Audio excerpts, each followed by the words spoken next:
बहुत समय पहले की बात है। एक विशाल और समृद्ध राज्य पर राजा वीरेंद्र का शासन था।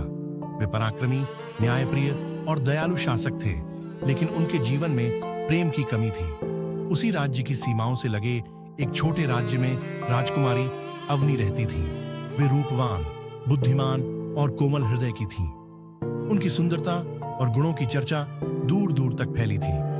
एक दिन राजा वीरेंद्र अपने सैनिकों के साथ शिकार पर निकले। जंगल में उनका सामना कुछ डाकुओं से हुआ, जो एक रथ पर आक्रमण कर रहे थे। वीरेंद्र ने बहादुरी से उन डाकुओं को परास्त किया और जब रथ से उतरकर देखा तो उनकी नजरें राजकुमारी अवनी से मिली। वह पहली ही नजर में उनकी मोहिनी छवि पर मोहित हो गए। अवनी भी उस वीर पुरुष को देख मंत्रमुग्ध हो गईं, जिसने बिना किसी स्वार्थ के उनकी रक्षा की थी। धीरे धीरे उनके बीच संदेशों का आदान प्रदान होने लगा और उनके हृदय प्रेम के बंधन में बंध गए। लेकिन प्रेम की राह आसान नहीं थी। अवनी के पिता ने किसी और राज्य के राजकुमार से उनका विवाह तय कर दिया था। जब वीरेंद्र को यह झांत हुआ तो वे राजमहल पहुंचे और विवाह का प्रस्ताव रखा, लेकिन अवनी के पिता ने इसे अस्वीकार कर दिया। राजा वीरेंद्र ने हार नहीं मानी। उन्होंने एक महासभा बुलाई, जहां सभी राजाओं को आमंत्रित किया गया।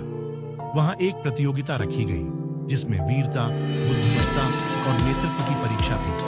वीरेंद्र ने अपनी बहादुरी से सभी को प्रभावित कर दिया और अंततः अवनी के पिता को समझ आ गया कि उनकी पुत्री का सुख वीरेंद्र के साथ ही है।